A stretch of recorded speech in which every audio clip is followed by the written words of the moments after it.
Hello বন্ধুরা, welcome back আমার digital ডায়েরিতে। আশা করি তোমরা সবাই ভালো আছো। তোমাদের ভালোবাসায় আমিও ভালো আছি বলছি বটে, তবে এই মুহূর্তে আমার এই পজিশনটার অবস্থাটা খুব খারাপ। অ্যাকচুয়ালি আমি 2-3 দিন ধরে খুব ব্যস্ত, রোজই বেরোতে হচ্ছে। তো আজকেও বেরিয়েছিলাম, সেখান থেকে ফিরেছি প্রায় তখন সন্ধে হয়ে গেছে। এবার আজকে প্রচুর বাইরের খাবার খাওয়া হয়ে গেছে। বাইরের খাবার বলতে বলেছিলাম প্রথমে কিচ্ছু খাবো না, তারপরে যখন একটু দূরে গিয়েছিলাম আমরা, প্রায় 4 ঘন্টা জার্নি, কোথায় গিয়েছিলাম সেগুলো সব পরে তোমাদেরকে বিস্তারিত জানাবো। তো প্রথমে যখন বাসটা থামালো, তো ওখানে গরম গরম হিঙের কচুরি ভাজা হচ্ছিলো আর ছোলার ডাল হচ্ছিলো। তো দেখে লোভ লেগে গেল, সেটা খেলাম। তারপরে মশলা মুড়ি কেনা হলো, সেটা খেলাম। দেখো এখন কথা বলতেও কষ্ট হচ্ছে, অ্যাকচুয়ালি গ্যাস হয়ে গেছে, অ্যাসিডিটি হচ্ছে, যার জন্য কাশিটা হচ্ছে। তারপর কী খেলাম, প্রচুর রকমের নানা রকমের পাঁপড় খেলাম। আমাদের সঙ্গে যে একজন গেছিলো সে চাউমিন বানিয়ে নিয়ে গেছিলো, সেটা খেলাম। একটা রুটি তরকারি বানিয়েছে, সেটা খেলাম। তারপরে আসবার যখন ওখান থেকে ঘুরে টুরে ব্যাক করছি, ভাবলাম না কিচ্ছু খাবো না, পেট ভরা। কিন্তু একটা জায়গায় যেখানে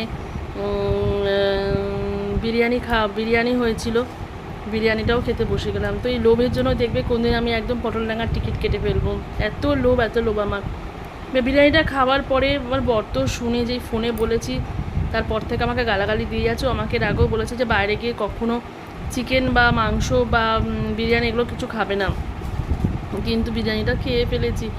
আর সেই কি বলবো, তো আমার মিনিট 15 পরে ওই যে অ্যাসিডিটি শুরু হলো, গলা বুক আমার জ্বলে যাচ্ছে। বাড়িতে এসে সঙ্গে সঙ্গে লিকুইড অ্যাসিডিটির যে ওষুধগুলো হয় না, সেটা খেয়েছি, তারপরে ট্যাবলেট খেয়েছি।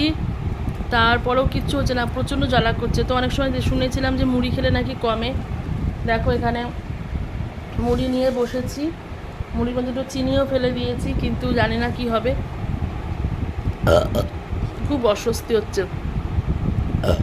ভাবছিলাম লাইভ করবো এসে, সেটা আর পসিবল হলো না। ছোটো মেয়েকে পড়াতে বসলাম না, ওই জন্যই বলছে আমার মতন কেউ না খাবার দাবারে লোভ করবে না। আমার যত বয়স বাড়ছে দিনকে দিন আমার লোভটাও বাড়ছে। তো যাই হোক, তোমরা যেভাবে আমার পাশে আছো, পাশে থেকো। অনেক অনেক ভালোবাসা তোমাদের জন্য। আর সাজুগুজু করে আসা হয়নি, বিধ্বস্ত অবস্থাতে শুয়েছিলাম। ভাবলাম যে খালি রিলস ভিডিও পোস্ট করে যাচ্ছি, সেরকম নিজস্ব ভয়েস ওভার ব্লগ দিচ্ছি না। ভয়েস ওভার ব্লগটা দিলে আর কি চ্যানেলটার রিচটা ভালো থাকে। রাতে বাড়িতে এসে দেখলাম যাকে রান্না করতে বলেছিলাম সে ডাল করেছিল আর ডিমের ঝোল করেছিল, ডালের সঙ্গে কিছু তেমন ভাজাও করেনি। তো আমি এসে আবার এর মধ্যেই বেগুন ভাজলাম, কুমড়ো ভাজলাম। বাবা মার খাওয়া হয়ে গেছে, তুই মেয়ে ওপরে রয়েছে বাবা মার কাছে।